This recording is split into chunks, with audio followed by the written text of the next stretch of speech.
हमारी सेहत कई पहलुओं से मिलकर बनी है, लेकिन एक ऐसा हिस्सा जिसे अक्सर लोग नजरअंदाज कर देते हैं वो है हमारा यूरिनरी सिस्टम।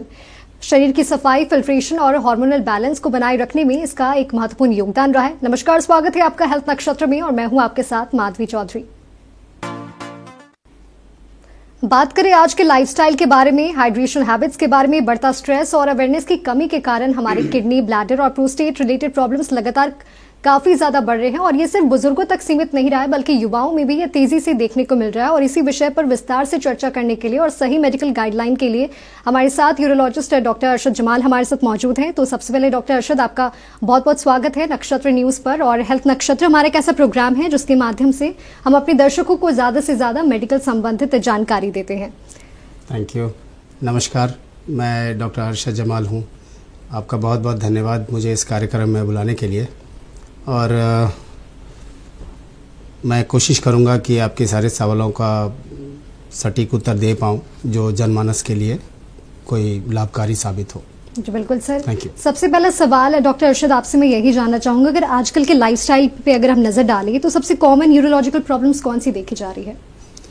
देखिए, सबसे कॉमन यूरोलॉजिकल प्रॉब्लम अगर वॉल्यूम या फ्रीक्वेंसी के हिसाब से देखा जाए तो सबसे पहली प्रॉब्लम है जिसको बोलते हैं प्रोस्टेट संबंधी समस्याएं, जो मोस्ट कॉमनली अंग्रेज़ी में बोला जाता है उसको बेनाइन प्रोस्टेटिक हाइपरप्लेशिया।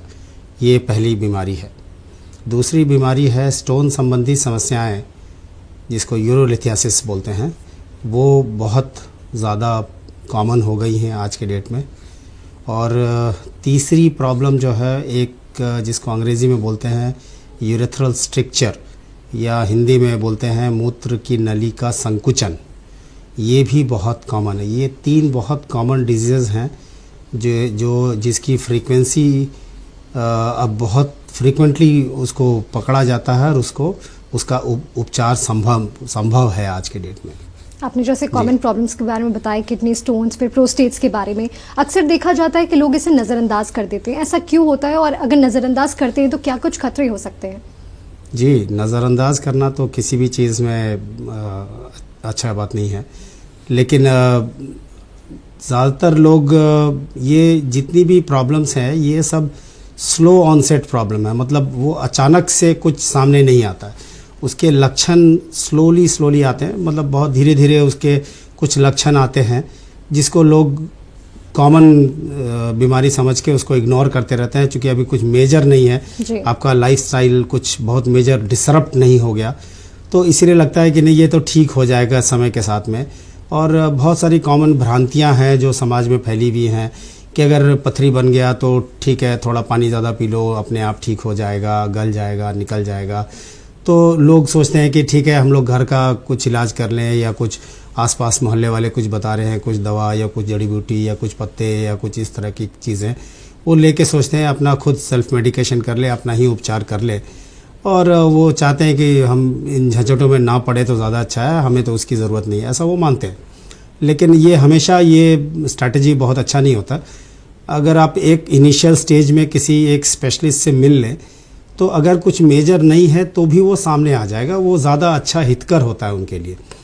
तो मेरा तो सलाह यही रहेगा जन सामान्य से कि अगर आपको कुछ भी समस्या समझ में आ रहा है तो उसको आप सेल्फ मेडिकेशन या अपने आप से ट्रीटमेंट करने के जगह पे आप एक सर्टिफाइड यूरोलॉजिस्ट से जो प्रॉपर इसके बारे में जानते हैं उनसे मिल के आप पूछ सकते हैं। उनको कुछ बेसिक जांचें हैं जिसको करा सकते हैं और करा के अपने बारे में ज़्यादा अच्छा ज्ञान पा सकते हैं। जैसे आपने बताया कि अगर हम यूरिनरी प्रॉब्लम्स की बात कर रहे हैं, सबसे कॉमनली प्रॉब्लम्स आपने किडनी स्टोन्स के बारे में बताया। और आजकल देखा जाता है बहुत कॉमनली हर 4 लोगों में देखने को मिलता है कि किडनी स्टोन है, किडनी प्रॉब्लम्स है। इसका मुख्य कारण क्यों है, इतना कॉमनली क्यों बढ़ते जा रहा है? देखिए, किडनी स्टोन्स का जो बहुत इंटीमेट रिलेशनशिप है आपके लाइफस्टाइल से। जी, आपका लाइफस्टाइल कैसा है उससे आप किडनी स्टोन्स आपको बनेगा कि नहीं बनेगा 20-30% में इसका डायरेक्ट रिलेशनशिप होता है। तो अगर आपका लाइफस्टाइल ठीक नहीं है, आपका खान पान ठीक नहीं है, आप फ्लूइड्स या वाटर का आपका इंटेक अगर प्रॉपर नहीं है तो डेफिनेटली आप रिस्क पे हैं कि आपको स्टोन बन सकता है। किडनी स्टोन्स के अगर पेन को देखें तो बहुत अनबियरेबल पेन होता है, लेकिन इसके जी। बावजूद लोग नॉर्मल जो पेन होते हैं और किडनी स्टोन का जो पेन होता है उसमें अभी भी बहुत ज़्यादा कंफ्यूज रहते हैं, पता नहीं लगा पाते कि ये एक्चुअली किस चीज़ का पेन है। देखिए प्रॉब्लम क्या है कि दो तीन बातें हैं कि एक तो है कि अगर किडनी में स्टोन अगर है जी। तो हमेशा पेनफुल नहीं होता, इट्स नॉट ऑलवेज पेनफुल। उसमें कुछ स्टोन्स हैं जो जब जाके वो कहीं रुकावट पैदा करते हैं, कुछ ऑब्स्ट्रक्शन होता है, तब वो पेन करते हैं।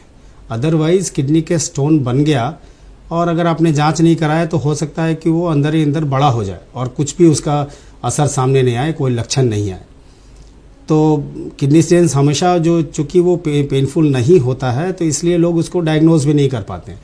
दूसरी बात है कि ये जो किडनी या यूरेटर संबंधी या स्टोन संबंधी जो प्रॉब्लम्स होते हैं या स्टोन्स होता है तो ये एक अनवरत पेन नहीं होता जी। एक बार पेन हुआ फिर पेन कम हो गया तो लोग सोचते हैं कि ठीक हो गया। वो हो सकता है कि अगला एपिसोड आपको 15 दिन के बाद हो, 20 दिन के बाद हो या 1 महीने के बाद दोबारा पेन हो। उस बीच में आपको कोई भी पेन नहीं होगा, आप बिल्कुल नॉर्मल जैसा महसूस करेंगे। तो ऐसा सोच के लोग सोचते हैं कि नहीं ये कुछ मेजर नहीं है, इसको इवैल्यूएशन का ज़रूरत नहीं है। अगर वो पहला इवैल्यूएशन मिस कर गया है तो हो सकता है कि वो अगला 6 महीना तक वो कुछ भी प्रॉब्लम नहीं, और जब दोबारा आए तब तक प्रॉब्लम बढ़ जाए। अक्सर ये कहा जाता है, कंफ्यूजन होता है उसको पिकअप करने में। अक्सर कहा जाता है कि कम पानी पीने से किडनी स्टोन्स की प्रॉब्लम बढ़ते हैं, इन्फेक्शन ज़्यादा, तो हाइड्रेट रहना कितना इंपॉर्टेंट है? बहुत बहुत ज़्यादा इम्पॉर्टेंट है। इतना ज़्यादा इम्पॉर्टेंट है कि ये देखा गया है, हमारे पास जो पेशेंट आते हैं जी, जिनको हम इलाज करते हैं स्टोन संबंधी, अगर हमने इलाज कर दिया तो उसका एक इफ़ेक्ट ये होता है कि जो भी हमारे संपर्क में आता है वो पानी को लेके बहुत कॉन्शियस हो जाता है, और इतना कॉन्शियस हो जाता है कि वो उसका स्टोन का दोबारा स्टोन होने का परसेंटेज जो है करीब करीब 30 से 40% उसका परसेंटेज रिड्यूस हो जाता है कि आगे उसको स्टोन होगा, because now is more careful. ठीक है, तो ये बहुत इंपॉर्टेंट बात है। स्टोन का और पानी का तो बहुत डायरेक्ट रिलेशनशिप है। किडनी फंक्शन चेकअप्स जो होते हैं उनमें से कौन कौन से टेस्ट जो है वो सबसे ज़्यादा क्रूशल माने जाते हैं? मतलब कैसे जान सकते हैं कि किडनी स्टोन्स हैं, ऐसे कौन से टेस्ट? नहीं, किडनी स्टोन का जो फंक्शंस है, जो सबसे कॉमन जो फर्स्ट प्रिलिमिनरी इन्वेस्टिगेशन है वो है अल्ट्रासाउंड। जी, अल्ट्रासाउंड ही फर्स्ट इन्वेस्टिगेशन है जिसको हम लोग अल्ट्रासाउंड से हम लोग पहला संदेह हम लोग का आता है कि अगर स्टोन का संदेह है तो हम अल्ट्रासाउंड करा के देखेंगे, क्योंकि ये सबसे सिंपलेस्ट, चीपेस्ट और नॉन इन्वेजिव तरीका है एक स्टोन को पिकअप करने का। ये कंप्लीट नहीं है, लेकिन अगर रूल आउट करना है, क्विकली आपको देखना है कि इसको स्टोन है कि नहीं है, तो अल्ट्रासाउंड फर्स्ट मोडालिटी है जिसको हम लोग लेते हैं। क्या बिना किसी टेस्ट के भी हम ये जान सकते हैं कि अब हमारी किडनी वीक हो रही है? नहीं, अगर उस स्थिति में आप अगर आ गए कि जहाँ पर आप सिम्टम से आप पकड़ना चाहते हैं कि किडनी का बीमारी हुआ है या नहीं हुआ है, तब तक वो सिचुएशन बहुत लेट हो जाता है। क्योंकि किडनी संबंधी जो समस्याएं रहती है, अगर किडनी फेलियर हुआ है, रीनल फेलियर अगर है, तो उसका अगर सिम्टम्स आने लगा, दैट मीन्स कि इट्स एन एडवांस डिजीज, वो बहुत एडवांस्ड हो गया है ना। तो इनिशियल स्टेज में जहाँ पे आप रोकथाम कर सकते हैं उसके लिए आपको रेगुलर चेकअप ही कराना है, या इनिशियल आपको इवैल्यूएशन तो कराना ही कराना है। पहला सिम्टम अगर पेशेंट को है, अगर कुछ भी उसके दिनचर्या से कुछ भी उसको अलग लग रहा है, या उसके पेशाब में कुछ चेंज है, उसके फ्रीक्वेंसी में या उसके हैबिट्स में कुछ चेंज लग रहा है ना, या तो पेशाब में जलन है, या पेशाब ज़्यादा आने लगा, या पेशाब करने में समस्या हो रही है, या कभी हल्का फुल्का आपको दोनों कमर में दोनों तरफ कुछ दर्द हुआ, या पेट में ऐसा दर्द हुआ, या कुछ हुआ, तो एक इवैल्यूएशन उसका डेफिनेटली होना चाहिए, वो उसी समय होना चाहिए। क्या किडनी स्टोन्स बस सर्जिकली हम निकाल सकते हैं या नेचुरली भी उसका कोई तरीका होता है किडनी स्टोन्स को निकालने का? देखिए, नेचुरल बोल के कुछ नहीं है, नेचुरोपैथी एक अलग विधि है ना। कहने को ये एक ऐसा चीज़ है ना जिसमें सब लोग अपनी गुणवत्ता के बारे में दावा करते हैं। अब होम्योपैथिक वाले ये कहेंगे कि हम तो दवा खिलाएंगे, हम गोली, वो चीनी वाली गोली, वाइट वाली गोली जो खिलाते हैं उसको खिलाएंगे, वही खिलाते हैं, सारी बीमारियां का वही इलाज है ना। तो वो खिलाएंगे, वो बोलेंगे इससे हम पूरा 100% ठीक कर देते हैं। उसका कुछ साइंटिफिक बेसिस नहीं है, कुछ भी नहीं है। होम्योपैथिक का कोई साइंटिफिक बेसिस नहीं है, वर्ल्ड ओवर कहीं साइंटिफिक बेसिस नहीं है कि होम्योपैथिक काम करता है। ठीक है, जहाँ तक आयुर्वेदिक की का समस्या है, कुछ प्लांट्स ज़रूर हैं जिसमें कुछ फ़ायदा ज़रूर हो सकता है, लेकिन उनका प्रॉपर रिसर्च नहीं हुआ है। ठीक है, तो मैं जनरल जनमानस से मैं ये बोलना चाहूँगा कि जिस चीज़ के बारे में प्रॉपर अनुसंधान नहीं हुआ है, उसको नहीं जानते हुए या आधा जानते हुए, इनकम्प्लीट जानते हुए कभी भी लेने का प्रयास ना करें। उसका कारण है क्योंकि जब हम कोई भी चीज़ का, मेडिकल साइंस में किसी भी चीज़ का हम इलाज करते हैं, किसी भी चीज़ का, ठीक है, तो हम लोग दो चीज़ देखते हैं। पहला तो है रिस्क जी, दूसरा है बेनिफिट, है ना। अगर हमको ये लगा कि बेनिफिट ज़्यादा है और रिस्क कम है, तब तो उस दवा को हम देते हैं, ठीक है। लेकिन अगर इसका उलट हो जाए, है ना, कि रिस्क इसमें बहुत ज़्यादा है और बेनिफिट कम लग रहा है, तो उस दवा का कोई औचित्य नहीं बनता। अगर आप ऐसा कोई दवाई खा लें जिससे कि आपका किडनी ही फेल हो जाए या आपका लीवर ही फेल हो जाए और उसके बाद आपका स्टोन निकले या ना निकले, उससे क्या ही फर्क पड़ता है? कोई फर्क नहीं पड़ता, ठीक है। तो जितनी भी दवाइयाँ हैं आयुर्वेदिक की, टू माई नॉलेज, मेरी जानकारी में जो अभी तक है, ऐसी कोई प्रूवन दवा नहीं है, है ना, ऐसा कोई प्लांट बेस्ड मेडिसिन नहीं है जिससे कि स्टोन का सटीक इलाज किया जा सके। ये संभव नहीं है। आज के डेट में मेडिकल साइंस को ये पता नहीं है और आयुर्वेदिक के जो डॉक्टर दे रहे हैं उनको भी नहीं पता है। उन्होंने कहीं पर पढ़ा है, लेकिन वो जो लिखा हुआ है, जिन्होंने लिखा है, वो प्रॉपर अनुसंधान करके नहीं लिखा हुआ है। अगर आप ऐसे विश्वास पे कुछ करना चाहते हैं, वो आपकी मर्जी, एडवाइसेबल बिल्कुल नहीं है। अक्सर डॉक्टर ये देखा जाता है कि लोग गूगल पे जाके देखिए, कोई मान लीजिए अगर उन्हें किसी तरीके के सिम्टम्स दिखाई देते हैं, वो गूगल पे जाके टेक्स्ट टाइप करके चेक कर लेते हैं, सेल्फ मेडिकेशन करना चाहते रहते हैं। ये कितना हार्मफुल हो सकता है? चाहे कोई भी बीमारी हो, लोग गूगल पे जाके अगर मुझे ये सिम्टम्स हो रही हैं, ये मेडिसिन ले लेते हैं, ये कर लेते हैं, ये कितना हार्मफुल हो सकता है? गूगल से इलाज करना, इसका एक प्रॉपर सिंड्रोम भी है, उसको इडियट सिंड्रोम बोलते हैं, है ना। Internet derived information otherwise to be thrown away, है ना। तो गूगल एक इंटेलिजेंट एक मशीन है, ये कोई ह्यूमन इंटरफेस नहीं है। वो आपको वन टू वन एनालाइज नहीं कर सकता। आप किसी चीज़ को एक पार्ट में सोच के नहीं देख सकते। एक शब्द, एक वर्ड, एक सेंटेंस में उसका अलग मीनिंग हो सकता है, वही वर्ड दूसरे जगह आके दूसरा मीनिंग हो सकता है। आप किसी इंसाइक्लोपीडिया से पूछेंगे या गूगल से पूछेंगे तो वो एक मीनिंग बता देगा, लेकिन वो कहाँ पर लागू होगा, उसका परिपेक्ष क्या है, वो तो एनालाइज ही नहीं कर रहा है। तो आप अगर डायरेक्ट उसको सीधा आंसर वहाँ से लेके, उसने कोई दवाई का नाम लिख दिया और आपने दवाई लेके खा लिया, लेकिन उसके बारे में तो पूरा बात नहीं बताया, हो सकता है कि उससे आपको नुकसान हो जाए। तो ये सबसे बुरा चीज़ यही है। हम लोग चूंकि बहुत इंफॉर्मेशन एज में जी रहे हैं, है ना, तो ऑब्वियसली जिज्ञासा के तहत आप लोग पढ़ता है, लेकिन मैं सारे पेशेंट्स को या मेरे जितने भी जानने वाले सबको ये बोलता है, ज़रूर पढ़िए, पढ़ना चाहिए, ज्ञान कभी वेस्ट नहीं होता। अगर मेरे पास पढ़ा लिखा पेशेंट आता है तो मुझे समझाने में बहुत आसानी होगी। आप पहले से ही ट्यून्ड हैं, आपको पता है कि मैं क्या बोल रहा हूँ, सब कुछ नया नहीं रहेगा, है ना। मैं जो बोलूँगा वो मतलब मेरा अपना मत है और वो in tune with the medical science है। एक जनरल जो साइंस का कहीं पर का भी इंफॉर्मेशन होता है, उसके साथ में सिंक्ड है वो, तो वो आपको समझ में आएगा हम क्या बोल रहे हैं।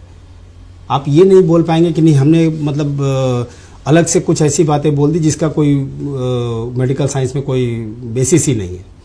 तो इंटरनेट से पढ़ना अच्छी बात है, लेकिन इंटरनेट के बेसिस पे कोई डिसीजन नहीं लेना है।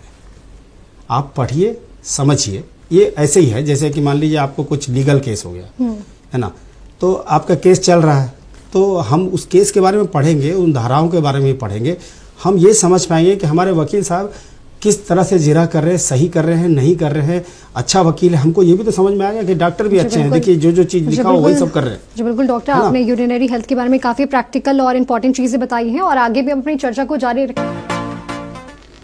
डॉक्टर, हम बात कर रहे थे किडनी स्टोन्स के बारे में। एक और मेजर प्रॉब्लम जो लोगों में देखने को मिल रही है, खासकर महिलाओं में, यूटीआई की प्रॉब्लम काफ़ी ज़्यादा देखने को मिल रही है। अक्सर क्यों होता है?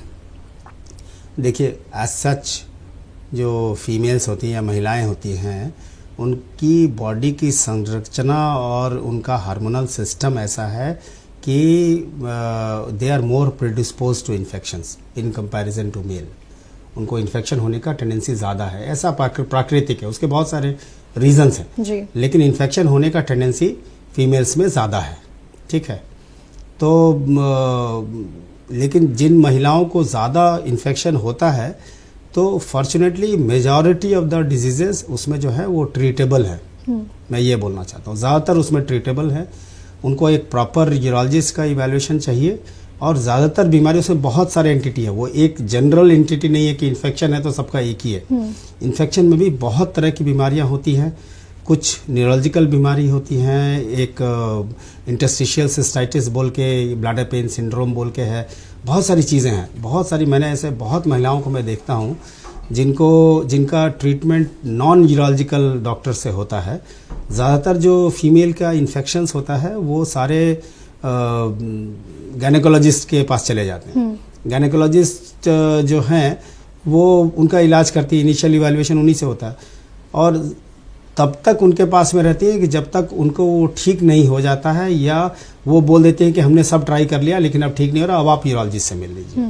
ठीक है, तो यूरोलॉजिस्ट एक प्रॉपर डॉक्टर है जो इन्फेक्शन को आपको ट्रीट कर सकता है। फीमेल्स का भी इवैल्यूएशन यूरोलॉजिस्ट से ही होना चाहिए और उसका प्रॉपर ट्रीटमेंट करने पे ज़्यादातर जो उसमें इन्फेक्शन है वो ठीक हो जाती है। बहुत सारी बीमारियां हैं जिनको इन्फेक्शन लेबल कर दिया जाए, जिसको हम आप बोल रहे हैं कि इन्फेक्शन है, वो इन्फेक्शन नहीं होती है, उनका रीजंस कुछ और होता है। वो हम लोग इवैल्यूएशन करते हैं तब हमें समझ में आता है कि इनका तो ट्रीटमेंट ही गलत लाइन पे चल रहा था, चूँकि वो उसको पिकअप ही नहीं किया गया, तो वो पिकअप कर भी नहीं सकते।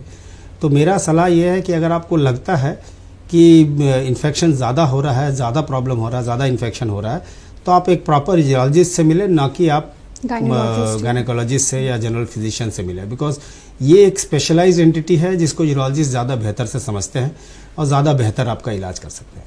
जैसे आपने यूटीआई प्रॉब्लम्स के बारे में बताई जो महिलाओं में देखने को मिलती हैं, ऐसे कौन से इनिशियल जो सिम्टम्स हैं वो यूटीआई में देखने को मिलते हैं, ऐसे कोई अर्ली साइंस फीमेल्स में? जी देखिए, फीमेल्स में जो इन्फेक्शन का 2-3 मुख्य सिम्टम होता है। एक तो है कि जिसको फीमेल्स बोलती हैं हमेशा कि हमको पेशाब करने में जलन होता है जी, है ना, एक तो जलन हुआ। दूसरा है कि पेशाब का जल्दी जल्दी होना। अगर नॉर्मली फीमेल्स को अगर देखा जाए तो वो दिन भर में कुछ 6-7-8 बार तक नॉर्मल रहता है, लेकिन कुछ महिलाएं होती हैं जो 20 बार पे तक पेशाब कर रही हैं, 20 बार 25 बार ऐसा दिन में पेशाब कर रही हैं, रात में भी उठ उठ के पेशाब करना पड़ रहा है। तो उनका जो पूरा लाइफस्टाइल है, पूरा उनका ज़िंदगी है, वो बाथरूम के इर्द गिर्द ही सिमट जाता है कि वो कहीं जाने के हालत में नहीं रहती हैं। तो पेशाब का ज़्यादा होना एक बहुत बड़ी समस्या है उसका। पेशाब में जलन होना, पेशाब में बदबू आना, कुछ पेशाब से हो सकता है कि आपको लाल रंग का पेशाब आपको होने लगे, कुछ ब्लीडिंग हो सकता है आपको, या कुछ हो सकता है कि कुछ उसमें डिस्चार्ज आने लगे, है ना, फीवर हो सकता है आपको, है ना। और अगर बहुत ज़्यादा इन्फेक्शन बढ़ गया तो आपका ब्लड प्रेशर भी कम हो सकता है, आपको सीरियस भी हो सकता है, सारे बॉडी में इन्फेक्शन फैल जाएगा तो सेप्टिसिमिया हो सकता है। बहुत सारी चीज़ें हैं इसमें। अक्सर ये देखा जाता है डॉक्टर कि प्रेगनेंसी के टाइम या मेनोपॉज के बाद महिलाओं में यूरिनरी प्रॉब्लम्स काफ़ी ज़्यादा बढ़ जाते हैं जी। ऐसे क्यों देखा जाता है? देखिए, मेनोपॉज के टाइम में ना औरतों के शरीर में बहुत सारे चेंजेस होते हैं और वो चेंजेस में कुछ चीज़ें हैं जो आप उनके स्वास्थ्य पे कुप्रभाव पड़ता है, मतलब डेट्रीमेंटल होता है। और ये सारी चीज़ें होती है, एक हार्मोन होता है जिसको बोलते हैं ईस्ट्रोजन। ईस्ट्रोजन जो है वो एक अमृत की तरह है, एक फीमेल के लाइफ के लिए बहुत एक अमृत जैसा चीज़ है।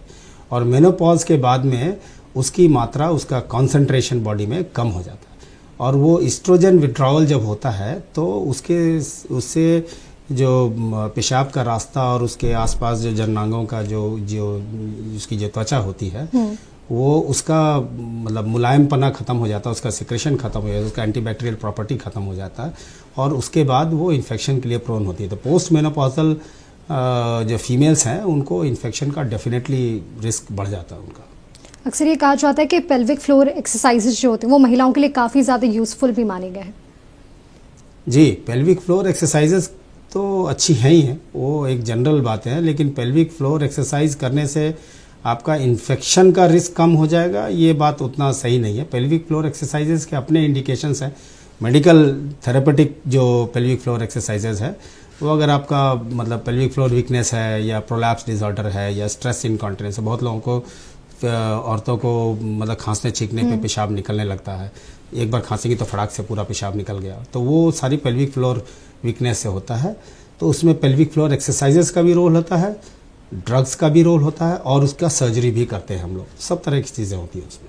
अभी हमने महिलाओं के बारे में बात की, अगर हम पुरुषों के बारे में बात करते हैं तो बढ़ती उम्र के साथ मेल्स में प्रोस्टेट रिलेटेड प्रॉब्लम्स काफ़ी ज़्यादा बढ़ रही हैं जी। इसका क्या मेन कारण है? देखिए, प्रोस्टेट का तो सबसे मेजर उसका जो प्रेडिस्पोजिंग फैक्टर है वो है age. Age itself is the biggest risk factor for prostate related problem. जो व्यक्ति जितना दिन ज़्यादा जिएगा वो उसका प्रोस्टेट होने की संभावना उसकी उतनी ज़्यादा होगी। इसका उल्टा भी आप सोच सकते हैं कि जो अपने लाइफ में ऐसे चैंपियन है उसी को प्रोस्टेट होगा। तो मैं अपने प्रोस्टेट के सारे पेशेंट्स को ये बोलता हूँ कि आप पहले तो चिंता मत कीजिए। आप इस स्टेज पे अगर आए हैं और आप प्रोस्टेट का इलाज करा रहे हैं, इसका मतलब आपने बाकी कंटेम्प्रेरी से आप ज़्यादा जी तो चुके हैं ऑलरेडी। आपने 60 साल 70 साल 80 साल आप गुजार दिए, तो आप बाकी का लाइफ का सारा स्टेज तो सक्सेसफुली पार कर लिया आपने।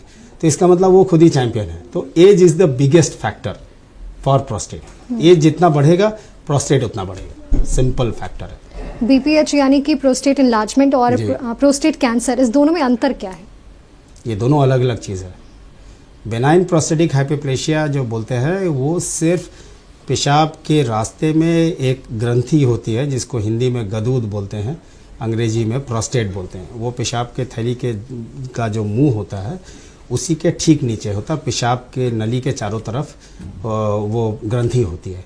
वो एज जब बढ़ता है तो वो मूत्र की नली को, पेशाब का जो रास्ता यूरेथ्रा है उसको कंप्रेस कर देता है, दबा देता है, तो आपको पेशाब करने में दिक्कत होता है। तो उसका सिंपल इलाज है, अगर वो जो चीज़ उसको ऑब्स्ट्रक्ट कर रहा है, या तो आप उसको रिलैक्स कर दीजिए या उसको निकाल दीजिए, तो आपको पेशाब ठीक होने लगेगा। तो जब हम बीपीएच या बेनाइन प्रोस्टेटिक हाइपरप्लेशिया बोल रहे हैं तो हमारा मकसद एक ही रहता है कि इनको जो पेशाब में जो रुकावट है उस रुकावट को हमको हटा देना है, ठीक है। उसके बाद उनको पेशाब होने लगेगा, बाकी उनको और कोई समस्या नहीं है। लेकिन हम जब प्रोस्टेट कैंसर की बात करते हैं, कर्क रोग का मतलब होता है कि प्रोस्टेट जो है वो रुकावट भी कर रहा है और साथ में उसके कैंसर के लक्षण हैं उसकी कोशिकाओं में।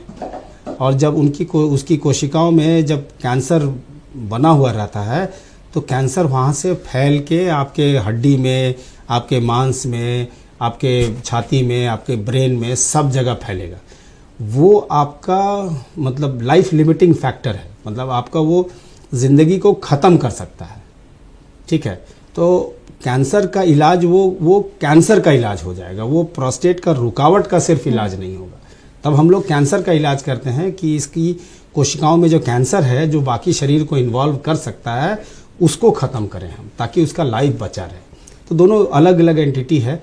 लेकिन प्रोस्टेट हम जब जनरल बोलते हैं कि प्रोस्टेट की बीमारी है तो वो कैंसर भी हो सकता है, बीपीएच भी हो सकता है ना। जी बिल्कुल सर, आपने बहुत ही ज़्यादा इंपॉर्टेंट चीज़ें हमें बताई। आपका बहुत बहुत धन्यवाद यहाँ आने के लिए और तमाम जानकारी हमारे साथ साझा करने के लिए। और आज की चर्चा से हमने ये चीज़ जाना है कि सही समय पर पहचान, सही इलाज और लाइफस्टाइल चेंजेस से हम किसी भी बीमारी को मात दे सकते हैं। हम फिर मिलेंगे एक नए विषय के साथ, तब तक के लिए देखते रहें हेल्थ नक्षत्र।